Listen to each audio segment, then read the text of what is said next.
Mr. Wolf, what time is it? X-rated.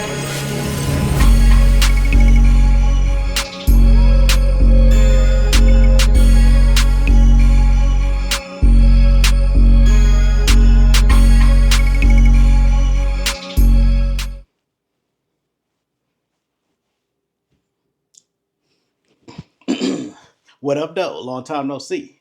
I'm here to y'all to share some of my expertise. You know what I'm saying? Some insights and some game for y'all. Just some stuff that I've been sitting back watching, and I felt the need to share with y'all. You have to listen to me because I got on a sport coat. This means I know what I'm talking about. Okay? Never mind the t-shirt underneath. I am an expert, category expert. Okay, so a couple things I want to share with y'all real quick. First thing is, okay, I've been hearing a lot of talk, or we've been seeing a lot of talk about the THC ban that's going on here in the state of Texas. Now, this is unfortunate.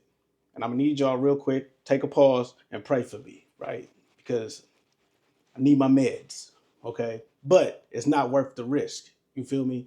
And so what I would say is, as I've always challenged y'all before on my platform, you feel me? You have to wait for the other shoe to drop. It is unfortunate and it is an inconvenience and it's downright wild, right? It's really diabolical in the bigger sense of things, but it's a lot of stuff politically that's going on that it's like, you know what I'm saying? It's a sequence of events that's got to take place. But what I will say is, you know what I'm saying, as we gear up for the midterm elections and all of that that's going on, Trump got to do a lot of stuff. The Republicans got to do a lot of stuff, man. And they have to create adversity in certain situations to give them an opportunity to perform or not perform. You know what I'm saying? So they can get your vote. So voting does matter, and coming up, it's going to be real big. Normally, when stuff happens like this, usually the Democrats, you know what I'm saying, it's an opportunity for them to take it. Historically, that has been the case. It sets up for the Democrats to take over again. I'm not a political expert at all, but I pay attention to what's going on, particularly with weed laws and gun laws, because those are two of my favorite things. You feel me? Separately, of course, but two of my favorite things. So when it comes to the THC ban, you feel me? It's wild that Texas is banning it, and like it's like literally a felony now for it, not a misdemeanor, not none of that. Giving felonies, like you got to do like 180 days in jail for like 2 grams. It's crazy, you feel me? And then like ounces and all of that, you looking at like 2 to 4 years. I forgot the scale. Bottom line is, I'm not trying to get jammed up, so instead of trying to like fight it and all that, I'm just gonna sit this one out. You know, and a lot of people, oh, that's not right, man. Well, they can't do this and they can't do that. I think Lil Kiki had a video where he was telling all the young boys, man, stop riding around smoking in your car because it gives them probable cause to search you. I used to say that in the hood all the time back in the day. You can ask all my young dogs. I'm like, bro, stop smoking in your car because it gets in the fabric and all that. And even if you don't smell it no more to a non-weed smoker, that's the first thing they smell when they walk in. So just be precautious, man. Like we gotta like move a certain way now. You gotta move accordingly. Because this ban down here in Texas is designed specifically for two reasons: to give them a reason to go after minorities, and it's to kind of like shortstop the cartels. Is what's going on here, right? It's a bigger play to be had here, but the positives, because I always look at the objective nature of things. Even though I don't want it to be banned, I gotta look at like the implications and how it works. What I've noticed and what I've been seeing is they've banned all like Delta. I believe it's a difference between Delta 8 and Delta 9. They banned all the synthetic stuff, right? And they left like the quasi legal stuff. Like it's legal still to have the good stuff, right? But the catch 22 is if you get pulled over with it, being able to argue with a cop, and, no, well, mine's is this and that. You got to wait till the field test come and all that. They're going to lock you up, right? Then they're going to test it and all that. Who got time to be sitting in jail? You feel me? We're going to talk about that later. But ain't nobody got time to be sitting in jail. But my thing is, it's good that they getting all the synthetic bullshit out the way because that stuff wasn't hidden, bro. I'm not going to lie to you. Texas, I've been here in Texas 14 years. Texas got shitty weed. It's some of the worst. And you would think, like, because it's so close to Mexico, it wouldn't be the case. Since I've been down here, I have not had good weed. I have not consumed good flower from the state of Texas. So it's good that they getting this stuff out the way. That stuff give you a headache. You be walking around what they say, psychosis, all type of stuff, like Smokey in a chicken coop. So don't even rock with it, man. But I will say, wait for the other shoe to drop. Let's see how this plays out because it could open the door for them to legalize it. The other thing, and I was talking about this, back on when I was heavy on the microphone with it, a lot of it was to shortstop California too. A lot of people left California, moved to Texas, particularly in the Austin, San Antonio area. They was trying to revitalize it and turn it into Silicon Valley. So it's a lot of California transplants here, and the way Texas looks at it, the state of Texas, the county seats and the Senate and all that looks at it, oh, this is an invasion. It's low key a civil war, right? Between the blue liberals coming into the red conservative state and trying to take over. This is a shot at them, right? As well as trying to rope up minorities in the process, right? It's crazy. But these is all like the machinations that's at play here, right? A lot of the California people, after California burned to the ground and they rebuilt it as a smart city, they went back to California or they continued on to Florida. Some decided to stay here, but now Texas has all the leverage yet again, like all the conservatives or whatever. Right now, if you ask me where I stand, I vote green. You feel me? Like that's just what it is. This is part of that green, but like I go where the money go, man, and we're gonna talk about that too. But my thing is, man, just wait and see like how it happens. It may set up to go back to being legal again, right? Just not right now. And I say that because how did I say this? I had posted on Threads. I'm trying to work on Threads too. But I said I don't care about the THC ban as long as they get rid of the NFA so I can SBR my ARP. You feel me? Because the gun laws have been flip flopping back and forth when they trying to determine if you could buy suppressors, short barrel rifles, you know what I'm saying, pistol braces, all types of stuff. And you know, I got some shit in the closet. So, you know what I'm saying? You attach that thing, it's a whole Call of Duty loadout in this bug, right? Now, no buttons. No buttons. And I'm not trying to do 10 years for that shit. But what I'm saying is like they flip flopped on that stuff, and a lot of like it's been going to court, it's been in front of the Supreme Court, got approved, didn't get approved, waiting for a hearing, got filed through, and you just gotta wait for these motions to go through, man, and like where the ball finally stops. It's like a punt return. You know what I'm saying? You kick the punt and then it just kind of keep rolling, keep rolling, keep rolling. And as long as it don't get the touchback, then we good. So that's why I say just be patient. Um, Now I know that's tough, right? Because it's just a lot of like extra stuff going on in the country. But the key is that we stay united. You know what I'm saying? And what I've always said is, I think the real key for what we need to do as a society is stay together, right? And particularly in the black community, man, we have to come together. I don't know what y'all noticed, man. They try to tear us apart. Okay, I'm gonna tell you something, and I need you to pay very, very close attention. Right when ICE and all of that stuff happened, and they sent everybody, you know, back to Mexico, back to El Salvador, back to Nicaragua. You know what I'm saying? El Salvador, all of that, Honduras. You feel me? All of these people work in the fields for agriculture, right? And you and me, we like, okay, well, dang, that's too bad for them. Oh well, keep it going. Who you think they're gonna put back in the field? Cat Williams said it in his stand up, man. Like, them fields still got to get worked. Somebody got to do it. And I know you're sitting up here like, well, I ain't going back in no field. They ain't about to put me in the field. I ain't no slave. They're not going to do it overtly like how they used to do back in the day. They're not going to knock on your door, march you out into the field and work. What they're going to do is they're going to take away all your job opportunities. That's why they stripped away DEI. They're going to take away all your job opportunities. They're gonna have you work in these like fields. It's like the plant jobs, right? They're gonna have you work there for a set dollar amount, and it's gonna be like, you know, 55,000, 60,000, 70,000, right? And you're gonna be, well, maybe not 70,000, but you're gonna be in the field, right? You're gonna live in an apartment up the street, so they're gonna lodge you and like have housing and stuff, because you're not gonna be able to have like afford a house. We're gonna talk about it too. I can't afford a house right now. Trying to buy a house, they keep raising the bar. Like, it's tough to like buy houses. It's a whole housing crisis. I'll bring somebody on. We have a whole talk about that.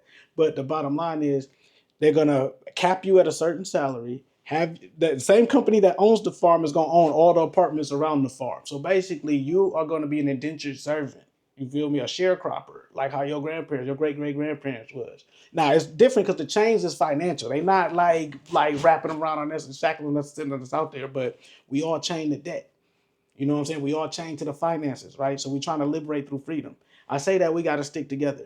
I'm in media and marketing too, but I'm in media, right? The power of media is huge. So I'm telling y'all this, right? They trying to divide us. I've seen the whole situation with Stephen A. Smith going on.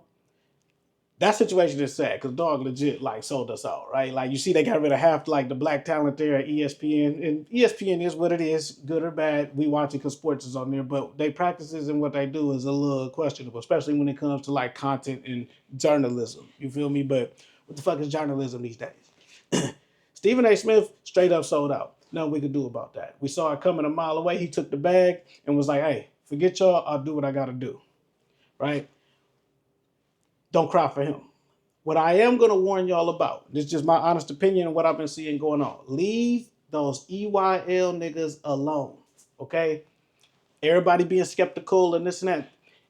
don't bite the hand that fed us. You feel me? They opened up our eyes and gave us knowledge at a time where we needed most to at least be aware of half of the stuff that's going on that we otherwise would have been blind to, right? I understand InvestFest and all of that, but you got to look at what they really did. You build a core nucleus for the black people, right? An ecosystem, a strong, solid core, and then you bring resources in and scale it up. So when he brings in the international people, the white people, the Filipino people, make it multicultural, it still has its essence in black culture, but now it's all the network in there. Don't lose sight of that just because, you know what I'm saying, we always look for the reason, he's a sellout. It's not the same. You feel me? What Stephen A doing over here is atrocious, right? Shout out to the journalism people. I never paid my dues back in college, but like the National Broadcast Association of Journalism with like, because they standing on business. They not fucking with dog. But like the EYL situation is a completely different thing. Leave that shit alone. You know what I'm saying? Let them cook, let them eat, let's learn from them. All of the ones that teaching financial literacy, because that's gonna be the key to our freedom, like coming up in here, man. Like I'm dead serious. Like it's not even not enough a question. Now, what I will say is, and I offer this to you, because I told y'all, I didn't tell y'all. I said I was just gonna pop back out when it was time. I wanted to learn some new shit first, and then come back to y'all when I have some new shit to teach y'all. You feel me? Because I don't. Some things have been happening since we last like linked up and all that. Good things though, you feel me? But a couple things that I want to just like recenter your mind. I'm gonna recommend these books to y'all. You can read them or not, but I'm about to show you the shit anyway. Like if you just keep watching, you subscribe to the channel, you subscribe to my IG and all that, and just see like how I'm rolling and the shit that I'm on, the people that I repost and all of that, you will learn. But this is a good book that I read that kind of like lit my fire a little bit. This one is called Black Fortunes. You feel me? And it just talked about the history of like how the first black millionaires, like back in the day, like built themselves up. You feel me? It's a lot of good information in here. Shout out to Tulsa. Shout out to everybody I know. JC, Steph, King Cut, Tone, DJ OD. Like there's a bunch of people out in Tulsa, man, that I just rock with, man, because it's so much that you learn that like centered here. Detroit especially was like a black mecca. We know about the Harlem Renaissance. We know about these other places, but really particularly in the South, starting off wise, it's a lot of good information on how these people scaled up and built their businesses from nothing. At a time like these, you know what I'm saying, during racial like unrest and all of that shit or whatever it is. I don't know. This other one, Powernomics. It's like a plan for like how the national plan for like how to empower the black community, man. This is a good book. I think we should read this. It's real like key on like how to work together, cooperative economics and that type of thing. You know what I'm saying? And then this one, it's not so much black centric, but I think that it's more practical because at my regular job, my day job, so I'm a marketing consultant by day. You have to listen to me. I'm a marketing consultant. Dave Ramsey. Now he practical, real frugal dude. You know what I'm saying? We had an opportunity to do a deal with him. You know what I'm saying, with the podcast. That was real cool. Not me per se, but the company I worked for was able to like do a sponsorship with him, and that's what it got me excited, man. Because when you see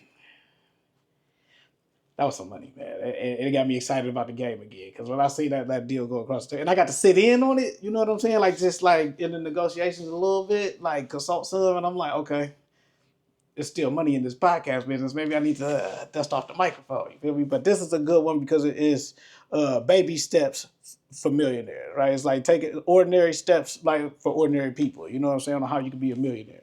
And then honestly, man, because I know a lot of times people are still learning this stuff, or you feel overwhelmed, or you don't know if you're getting scammed or not. High yield saving account and a brokerage account, and work your money that way. Because I 401ks, the Roths and all of that is cool, but it's tax implications, being able to get to your money when it's liquid, you know what I'm saying? Those things are a little like sketchy. You know, not sketchy, that's the wrong word, but it's tight. It's certain parameters and rules to it, right? But if you got a high yield savings account, which get with me, I can send you my link. I got a code with a Goldman Sachs online program, but like they did giving like 4% interest. I'll tag that. But high yield savings account, a brokerage account with like a Merrill Lynch, a Fidelity, you know what I'm saying, a Charles Schwab, like somebody like that, that's cool. And then I say a life insurance policy, you know what I'm saying? I think it's like universal term. There's a bunch of dudes out here selling life insurance. I think if you got time to listen to them, listen to them and see what they talking about, because that's a way to bet on yourself. You feel me? And like you can like literally have everything covered. It's nothing. I'm not gonna say it's nothing, but you could get $1 million policy and like make sure that Big Mama and them ain't gotta have a fish fry for your ass. Like, but these three things just like principal things, and then it's just what you do with your money afterward. And I'm gonna talk some shit because I gotta challenge y'all, man. I know it's let's just have fun during the pandemic. We don't know how this is gonna go. The world is gonna end. We gotta still have fun. Don't make the mistake that them old ass niggas did in the 80s, bro. The babies, because that's why the old people be hating on us now, because like they fucked it off back in the day, and so now they realize, oh dang, the world didn't end, and they still gotta work. We not about to do that. I'm not about to let you do that. You feel me? So show up ready to work and not ready to scam. You feel me? Come here, Ducky. Ducky back. Yeah. Say hi. No. Say hi. It's okay, you can take it off. Sweat. Come on. Sweat. Look at that ponytail. What's up, man? Hey, what's up, girls? Hi. And look, he like, no. Don't you touch that. Say what's up. Hey, what's up, Inaudibles? Say, my dad's back. Daddy's back. Are you excited to see Daddy work? Yeah. Who's the superstar? Me. Yep. Tell him. Superstar I'm the London. superstar. All right, I'm about to record. Let's do some work. Gotta do some work. Me? All right, you want to do some work? I gotta get Say, do out. some work. I want to do some work. All right, go sleep. I'm in charge of any distracting things Don't touch that. that distract you from your soul, okay? That damn jacket was hot, bro. I ain't gonna hold you up, man. Plus, this the part of this next segment don't got nothing to do with that. Was the smart people stuff. This the other stuff, right? Just the podcast side. That was what I do with my day job. I'm trying to consult, whatever. But one, like I said, I'm the expert. So two other things that I'm a category expert on is Memphis hip hop, because I grew up listening to a lot of like Project Pat, 3 6 Mafia, 8 Ball, and MJG, Yo Gotti, Dolph too, like all of it. I listen to all the Memphis rap, and then West Coast music. So two things that stood out to me. I used to like get like my music reviews and stuff. I think the last one I gave y'all was like J. Cole, right? Which I thought was real dope. So I listened to that Pooh Shiesty album, and I'm just gonna tell you, man, keep that nigga locked up. Keep that nigga locked up, bro. And I love me some like ride around, drill, trap, like all of that stuff. This ain't that. I don't know what the hell that shit is, bro. That's the degradation of society right there. Like, ain't no let up on that. Now he talking that talk, but it's like, man, like this some jailbird shit. I don't never want to learn nothing about what this man talking about up in here, bro. Like this, and he meant everything he said. You feel me? Now, my only thing is, like, it started off hard and all of that, but it's just kind of like, I feel like if Pooh Shiesty had Finesse 2 times flow, like, and he was on that, like, if Finesse got that type of love, it would be out of there. Because Finesse really be going, man. But Pooh, man, like, I hope dog, like, evolve and grow to a certain extent, but I don't know after that whole Gucci situation, bro. And they still talking about Gucci got paid off of him dropping the album. It's a weird situation, but hot take. I feel like, they put Gucci, like, it was a bigger setup to put Gucci in the crosshairs on some just other stuff. They've been having some stuff, him and Gotti had some stuff brewing since back in the day. That's neither here nor there. It's not my business to discuss. With all these other journalists and, like, streamers that be breaking that stuff down, they need to break that down, right? And I say that because when we talk about the West Coast stuff, right now, this weird stuff, like the residual from the whole Drake and Kendrick beef is still ongoing. We see now with the YG situation, Game and Kendrick, now they trying to like stir that up from 10 years ago. But this stuff has been brewing for a minute, you know what I'm saying? And one of the things even that like got me in the podcasting to begin with is I've been a journalist of like hip hop for like, it's been almost 20 years because I even since high school, you know what I'm saying, with the Double XL and the Source Award, like subscriptions, like Source Award, the Source magazine subscriptions, like it was one of them things, man, where like you just kind of follow with everything that's going on. Now all of this stuff is crazy. Half these rappers is about to go to jail. You got the Yella Beezy trial, Lil Durk going to trial. Like it's just a bad time in rap right now, and it's like they really getting into the shits. You know what I'm saying? And I think we all need to learn our lesson. We saw what happened with the whole Nipsey situation, right? Which is unfortunate. I hate that shit happened because Nipsey is one of my favorite people, like favorite rappers. I should say, you know what I'm saying? Just like, damn. And this is something else that y'all might not know either, right? When it comes to Nip, and somebody could dispute this or whatever, but I was one of the first, not the, but one of the first people to play Nipsey on the radio in Ohio. It was college radio, but the day Hustle in the House came out, and I said this on the pod a few years back, the day Hustle in the House came out on BET, We got the file from LimeWire, LimeShare, or whatever, and I ran across the campus to the production studio to edit it so we could play it that day on the radio on my own for my show. I led off with that. Like, it was crazy, man. And like then on campus, you could just tell who the nip, like, you know what I'm saying? Like, oh, you listen to Nip, you listen to Nip. You be walking through the dorm, you hear like Bullets Ain't Got No Name playing. You know, it was a time, man. So to see the Prolific album come out, his Pothamus album, is bittersweet because for us Day One fans, like we appreciate it. We know that, and I'll say this: I'll speak for myself. I have my expectations already set. All posthumous albums, like after somebody passes away, it's always gonna be hit or miss.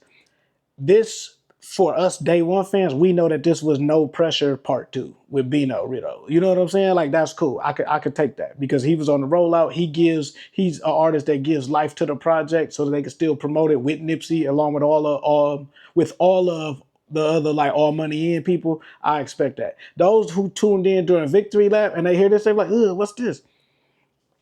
Nip was a vibe, bro. Like, it's the rare combination of talking to the ladies, talking to the streets, and talking that money talk, all combined into one. My other hot take is this version, like this, because this is what Nip was trying to evolve into, right? He did the other stuff, but you could tell this the lane he was going in. This is like Drake and Kendrick combined together. I'll just think about it for a second and come back to me. Drop it in the comments. But like, it's like Drake and Kendrick, like style-wise, stylistically, combined together. And I only say that because it's very vibey. I know the chicks is gonna love it, especially if you're out in Cali, man. If you ever been out in Cali yeah. I don't know why they came here. They could have stayed out there, right? Because it's popping out in Cali, right? But I fucks with Prolific. I appreciate it. I'm just glad that we got some new Nip. I've been hearing in the rollouts and all of that this was recorded before Victory Lap. So that's why it's a continuation of No Pressure. And that's like the space that he was in. And I'm glad for that. They said they focusing on the documentary and then maybe one more project. And then that's all we going to get. And so I'm just savoring every piece of it, man, because Back of the Back, spoke to me. You feel me? And then I think it's a unanimous decision amongst us, like Day One Hustle fans, like that 500 horses. That 500 horses, dog. Like it's some other bangers on there, but 500 horses for sure and Back of the Back, right? I'm gonna leave it at that because I could go on and on, but I'll recommend it y'all go check that out. The whole drama that's going on in the West Coast, though, I mean, we saw what happened to Nip. I would hate to see it escalate further, but this Drake Kendrick stuff is running a little deeper. You know what I'm saying? And the residual overspill from it is stagnating hip hop, right? And not in a it's not that people aren't making music, but the mainstream stuff is polarizing around this, and we're missing out on like T.I. dropped, Rick Ross dropped. Like, these are the people from our era are still dropping music. Juicy J and Project Pat had a fire ass tape called Them Ghosts. I'm biased, but go check that shit out because it's a perfect like how Clips in like Jay-Z and them did, where it's like maturation rap, where it's like they still talking about the same stuff, but they've evolved the content and the concept of it all, right? But that stuff is not getting the major push. You gotta like scroll, and I ain't know they dropped the album. What? That's crazy. I was talking to some people at work today. They ain't know T.I. dropped the album. You feel me? And it's not their fault, but like the marketing and stuff is not as in our face as it was when they was like, you know what I'm saying, back in the day. Now we getting all like these younger dudes, the Pooh Shiesties and all of that. You gotta go search for this music. It's still shit out there. You feel me? But looking at all these trials and stuff, man, like and the violence and everything that's happening from it, we gotta focus on the money. I said this before. We gotta make this shit player again. We gotta get back to the dance music and get back to like being player about things. You feel me? And then just scale up because we need the community. We can't let this shit divide the community, man. And back to Nip, that was something that he always preached. Like whether it was this side or that side, it didn't matter. Like everybody was supposed to come together and make this shit happen. And I feel like since the pandemic, us as a community has lost all of that shit, bro. So I'm gonna continue to like, you know what I'm saying? Like push and vouch for that, bro. We gotta continue to collaborate and like do the whole cooperative economics thing. Like I firmly believe in that. Last thing I'm gonna say is, because we used to do blurs in the trap. Shout out to Free and Dr. Jones, man. X-Men 97. X-Men 97, like it's fire. Like they, and I say that because what Marvel is doing in the cinematic universe is like resetting everything, and they gearing up, bro. They can go another 20 years just off X-Men alone because that whole rollout and expansion of the Avengers was originally like how X-Men was back in the day. All us like day one, like, you know what I'm saying, like comic book dudes. I'm not a comic book dude, but like I'm hip. You feel me? Shout out to my cousin Ron, because like he put me up on when I was younger. But like they're taking that stuff and like putting it, like repurposing it. I saw the Spider-Man movie, finally got to go to the theater, and to see them like introduce the mutants, introduce Jean Grey. Because I heard that like the movies are gonna center around like Cyclops, Jean, and like their family. And I like it because even in X-Men 97, they didn't give us a lot of Wolverine. They didn't give us a lot of Storm. They gave us Cyclops and them to like set the story up, because like the Summers family is a big piece of X-Men lore. But like they went deeper with some of the other characters. You feel me? And I think it was great to seeing X Force, seeing X Factor, like and seeing how they all intertwine. Because when I was growing up, I was like, damn, how many different teams they got? Why do they need like 4 or 5 different teams? You know, so it's like Recess, where everybody kind of divide up into their teams and they play each other all the time. You got X Force, you got X Factor, you got X Men. You know, it's X Corp. Like it's crazy, but it's good to see like some of the nostalgia coming back from the things that like when we was younger, and seeing them like go deeper. And then now, because we older too, we got deeper understanding of it all. But yeah, that's my rundown. You know what I'm saying? I hope that, you know what I'm saying, y'all paying attention. Talked a little bit about the fun stuff, but the serious stuff, I meant that shit, bro. Like go back, rewind this, tag those books, like pull them up on your Audible, you know what I'm saying? Your audio book. If you like to sit down and actually, some of them you actually got to like sit down and read. Go to the library. I don't care, bro. Like figure it out. But it's time, man. Like this shit is falling apart. And we can keep it together. We can keep this shit together. So I'm challenging y'all to do that, man. But check out all the links below. Appreciate y'all for taking the time to click on this. Yeah, I'm back. I guess you can say I'm back. Whatever. You'll get this shit whenever I drop this shit, bro. I'm not gonna lie. I love y'all though. But like just stay tuned, subscribe, all of that stuff, and you'll catch this shit when I drop it, man. And if you got any questions, man, just hit me. You know, I still been working offline. People still been hitting my line. I guess you could say back by popular demand, if you will. But like I'm here. I'm here if y'all need me, man. So like but I appreciate y'all, and I look forward to talking to y'all next time, man. Lobo Gro. Mr. Wolf, what time is it? Sex rated.